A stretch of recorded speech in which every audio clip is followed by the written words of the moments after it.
Matt Taibbi had a recent interview. Now, this happened this week, and I hadn't seen this show before, but it's called the 0 Hour with RJ Escrow.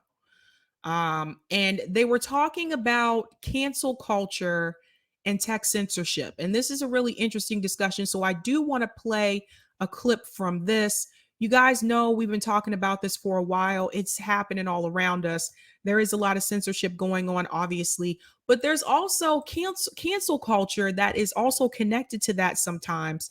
And where do you draw the line, right? Like, where do you draw the line between someone being censored, someone may have done something wrong or something that you don't agree with, and actually canceling that person? I, for one, don't agree with cancel culture. If you've been watching me for a while, you'll know that. I think that people make mistakes, people mess up, but I never think that people should just be canceled. So let's go ahead and start this video. So again, this is Matt Taibbi on cancel culture and tech censorship. So listen to this. Yes, you're absolutely right. Mm-hmm. And this was, you wrote about this Anodyne editorial. Maybe you should start by telling us what the editorial was. Well, it's actually sort of a sequel to an earlier Anodyne editorial, which I think we also talked about, which was the Harper's letter from a couple of years ago, where a bunch of people got together and they signed a very inoffensive statement, basically in support of basic principles of free speech. They bent over backwards to say that it wasn't a problem exclusive to the left or the right.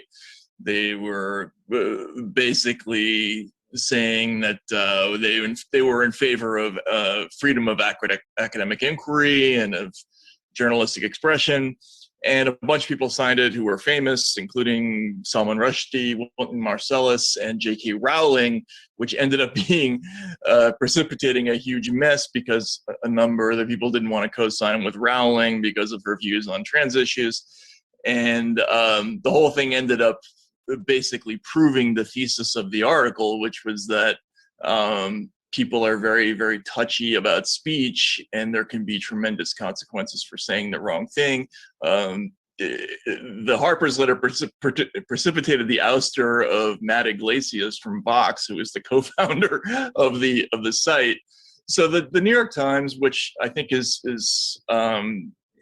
making a little bit of an editorial shift in recent times, probably in response to some market research that they're doing, came out with an editorial that they had apparently worked on for quite some time. They commissioned a poll with the Siena Research Group, basically asking Americans if they had concerns about speech, if they ever held their tongue for fear of repercussions professionally. And the numbers were striking. I forget what they were. It was something like 80% of Americans were either very or somewhat concerned about the speech atmosphere. Okay, and I want to come in right here. 80% of Americans were concerned about the speech atmosphere. 80%. That's huge. And I was thinking about this, like when I heard this clip, I was thinking about, were there times when I've been at work, or maybe when I was still a student, when I was in school, where I may have censored myself a little bit in order to prevent any type of blowback, whether it's from a coworker, a supervisor, or whether it's from your peers at school. And when thinking about that, I realized that I've actually done that a lot. And I don't know about those of you watching or any of you in the chat. Have you done that? Like in the past, have you censored yourself? And not talking about in reference to being on YouTube, just in general. Have you censored yourself in order to protect yourself from any type of blowback, whether it has been around your peers or it has been around your coworkers? Just a question to ask yourself, and I'm going to go back into the video.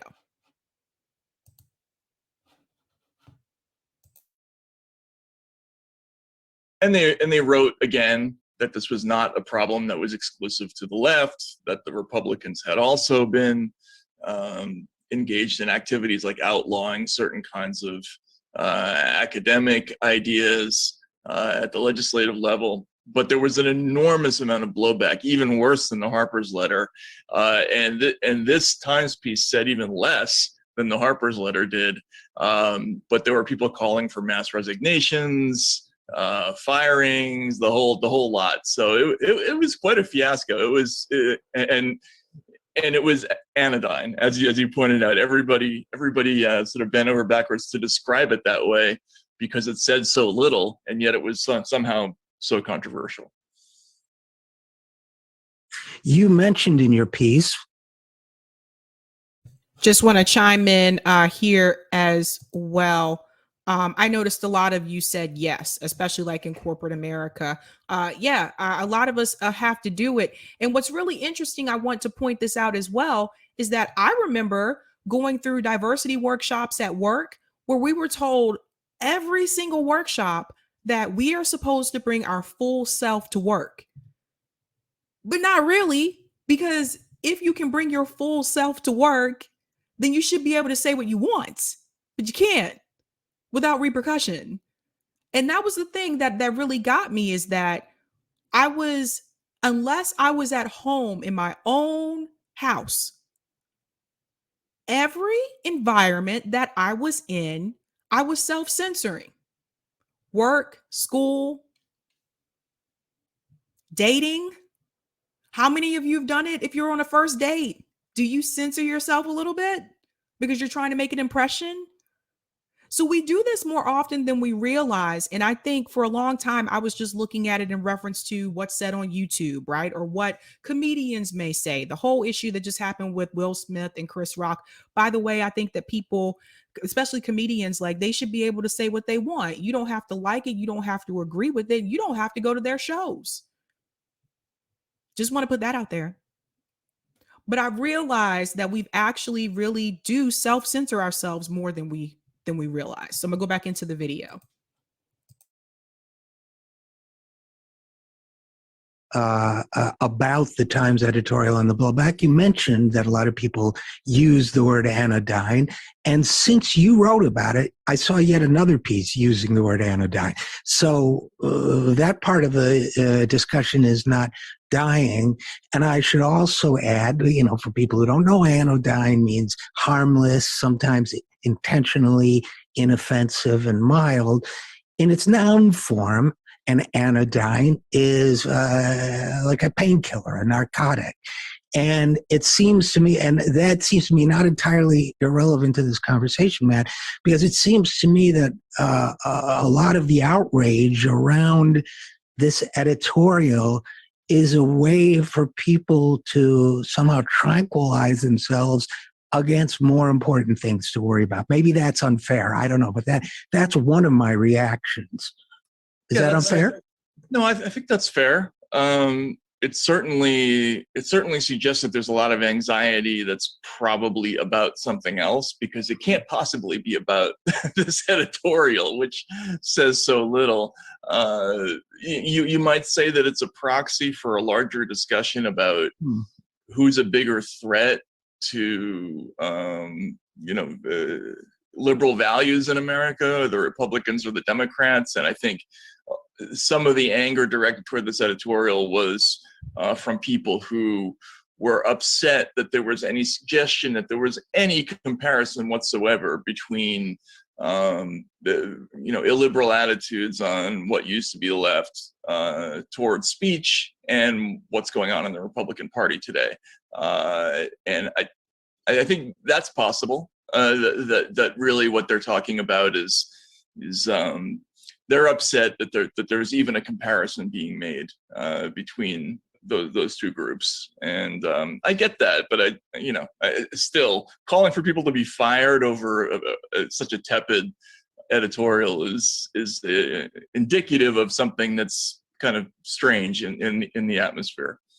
Yeah, and Matt, when I wrote you about coming on the show to talk about this, I said we 90% agree, and I can't really calibrate the extent to which we disagree, it's not much. I'll tell you that. But the one thing that I certainly agree with you about is the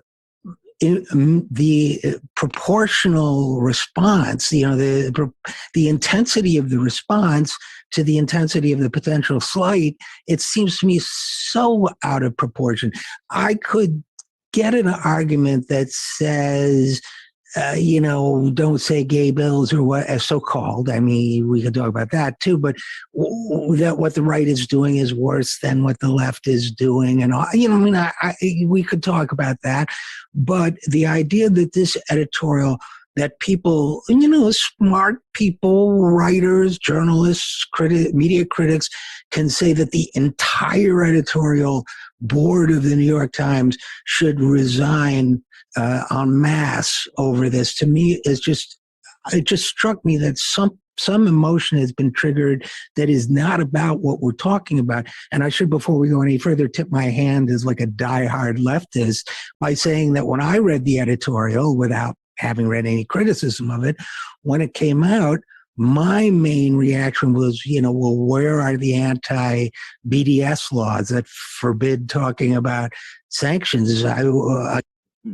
Although I don't think that's quote unquote cancel culture is a non-problem. I mean, I've talked to people in academia and who've talked about Title IX complaints and some of the stuff that goes on. It blows your mind. I've seen it start to creep into the journalism world where people, are suddenly very afraid to cover certain things, which is something I've never.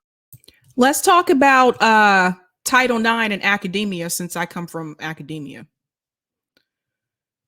A lot of times with these Title IX cases, whether it's a student that's filing that case or whether it's a staff member or a faculty member, it's usually against, I'm going to say this discreetly because this is not to give away information. That kind of stuff is confidential. But what I can tell you is that a lot of times the cancel culture with Title IX falls on the victim, not the abuser. I'm going to say that one more time. A lot of times, these Title IX incidents that happen at these universities, from what I have seen, instead of the abuser being canceled, a lot of times the victim gets canceled. So much to the point where they have to leave the university. I've seen this happen. So that's just something I just wanted to point out there. But I'm going to go back in because now he's talking about cancel culture within journalism. It really encountered to this scale before. But the much bigger problem for me has to do with this idea of sort of oligopolistic tech companies imposing sweeping standards on speech. And that's not about entirely about targeting the right. In fact, I've repeatedly pointed out that the first people who usually suffer in these campaigns are Palestinian activists. Right. It's groups like the Electronic Intifada who tend to get blown off of Facebook or Twitter. They're like the canaries in the coal mine for speech.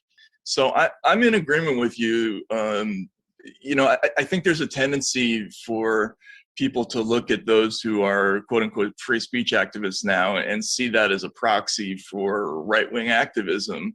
I don't see that at all. I mean, I've been covering this for 3 years now, and I've kind of gone out of my way to make sure that the bulk of the people that I feature, I have a column called Meet the Censored where I talk right. about people who've been kind of wiped off the internet after or lost their businesses, media businesses.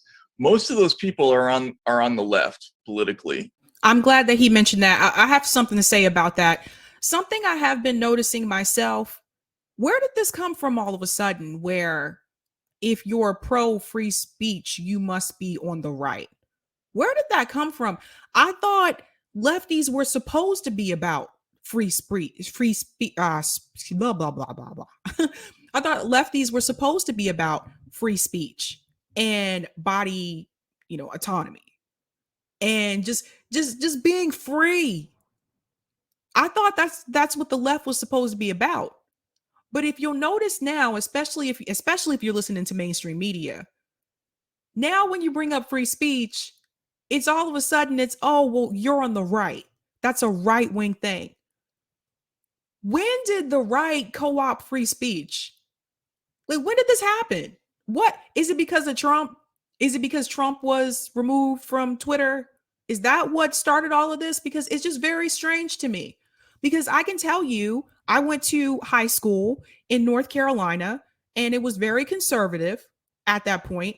Can't speak much for it today, but it was very conservative at that point. And it was actually people on the right that were anti-free speech, that didn't want you to say whatever you wanted to say. There were certain things you just couldn't say in the school system. It was heavily conservative. There were certain things that you could not wear.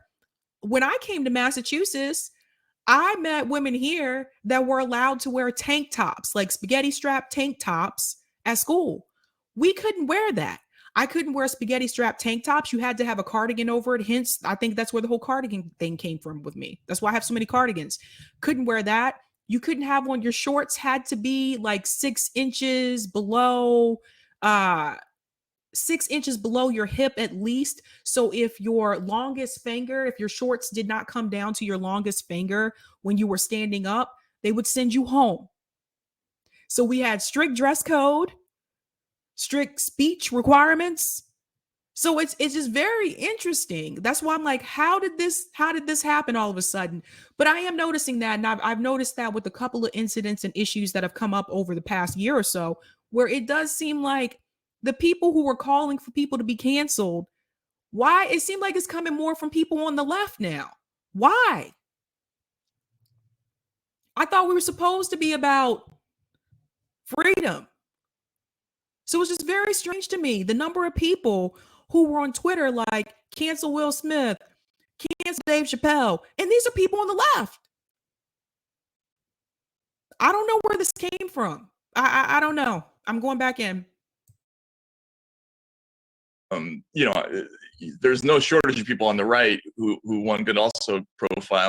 But the more disturbing questions to me are always, they always tend to involve issues of people who are trying to cover war or who are trying to do legitimate investigative reporting, and they just suddenly get zapped.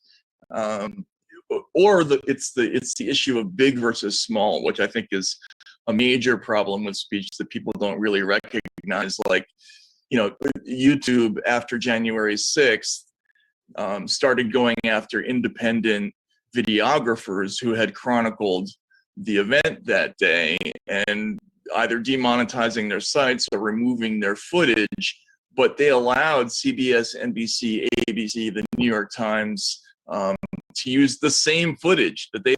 Bingo. I'm glad he called that out. So that was something I wanted to touch on as well. He's right. When it comes to like journalism, it seems like they really go after investigative journalists in reference to censorship and cancel culture. This is why you see people heavily attack people from the gray zone.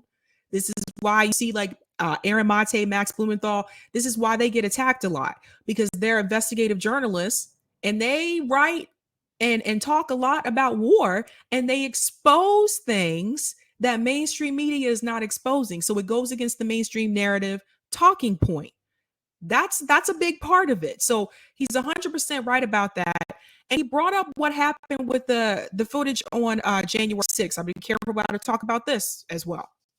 I'll give you an example. Convo Couch. Convo Couch was there. They were filming on the ground. They were one of the channels that was demonetized for showing that information on YouTube. Yet Fiorella was able to point out that I can't remember if it was CNN or MSNBC, but it was one of them. They took their footage and aired it on mainstream media. And so, to Fiorella's defense, how can you take their footage, which YouTube said was misinformation? How could a mainstream media network take this misinformation and put it on cable news? So why was it okay for them to put it on cable news, but it wasn't okay for the people who actually filmed it to put it on YouTube?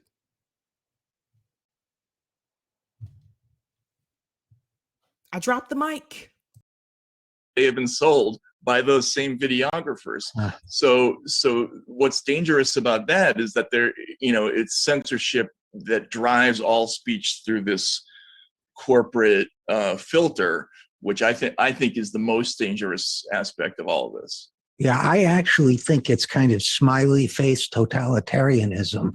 And it seems to me, Matt, that one of the flaws in this whole speech debate is that people talk about it in terms of the left and the right. I think there's a left, a kind of left-leaning center, and a right. And I think, to me, the dominant force we're talking about here is the left-leaning center willing to use what, to me, are classic kind of nightmare technologies. Not classic in the sense that they're new, but according to classic forms of censorship and suppression, they're willing to use, instead of big tech as a threat to speech and the exchange of ideas, they see it as an instrument to crush those who disagree with them on the left as well as the right. And to me, I think we should stop talking about left and right. We should be talking about left, center, left, and right, with the center left in a way right now having the most institutional power. What do you think of that? No, I totally agree. I think a turning point in all of this came after Trump got elected, and specifically a group of Democratic senators. These are the classic sort of center leftists you'd be talking about, right? Like people like Senator Mark Warner from, or Mazie Hizono, right? They invited all the CEOs of all the tech companies, sort of dragged them to the Hill. And it was a straight carrot and stick proposition. They had a white paper ready that Mark Warner had authored. It was 24 pages long, jam-packed full of new, tough regulations and taxation policies that they were ready to try to pass, that would be basically imposed on Silicon Valley if they didn't start basically moderating content more aggressively in the direction that they wanted. Now, at the time, the big bugbear was Russian interference. But as we've seen, this can go in a million different directions. It can be anything from, people who are talking about alternative therapies for COVID, right. Anti-vaxxers. It could be information about the trucking protests in Canada. It could be anti-police brutality activists. They were actually among the first sites that got whacked in the first wave of these deletions. So, long story short, anything that goes against the establishment narrative. He just gave you a list of examples. It's not just about the left and the right. It's anything that goes against the establishment narrative. I'm going to go ahead and stop it there because I'm looking at my time. But that's a good interview. You should check it out. Shoot balls. Where's the link? Oh, here we go. I'll put the link in the chat. It's a longer interview, but I got other things to do. All right, so it's a problem. It's a problem. So anything that goes against that, I'm gonna go to some of the comments in the chat here as well. Monarch said, Sabby, one of CJ's videos got censored yesterday. Yeah, I know. Like I told you guys before, it used to be YouTube. It's not really about you anymore. It's really about them. Shout out to Disco Phil. I like that name. For the super chat, Matt Taibbi's Hate Inc. The truth about MSM. Yes, thank you so much, Disco Phil. I used to live down the street from a pub. Actually, I guess not really a pub. It's called the Common Ground, but they had 90s night. So on Fridays, you go there and it was just all 90s music. Oh my God, it was so much fun. They had this item called disco fries on the menu. Cryptician said it was Status Quo's live coverage. Yeah, they took theirs too. That's right. It was them and Convo Couch. Thanks for the super chat, Janice Anderson. The left is still 100% for free speech. It's the liberals who misidentify and grifters astroturfing as the left, but are actually authoritarian who are pushing cancel culture. Good point, Janice. Delthea Simmons said the center left ain't all that left. Good point. Sebastian said, Sabby, Abby Martin's videos have been deleted from YouTube. Yep. Yeah, I know. I know about that as well. And Chris Hedges, if you guys haven't heard. Chris Hedges as well. Marnock said, Sabby, I was watching CJ live when it happened. Everyone was shocked. Some of us went to Rockfin to watch the remaining portion. Yeah, there's certain things I haven't I'll get to Rockfin in just a second. There's certain things that you can't play on here. Like you can't play, and I've noticed this too, like you can't play Breakfast Club, you can't play, like I think he was showing Jon Stewart. It was probably the Jon Stewart that did it. So YouTube's weird about that. That's why I sometimes you guys will hear me say, I can't show that clip because it'll probably get pulled.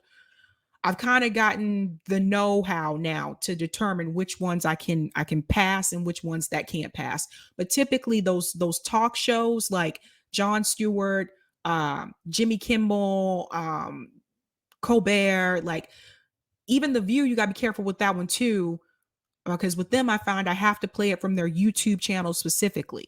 If I play it from something else, and that's what happened with me last time, they could pull it.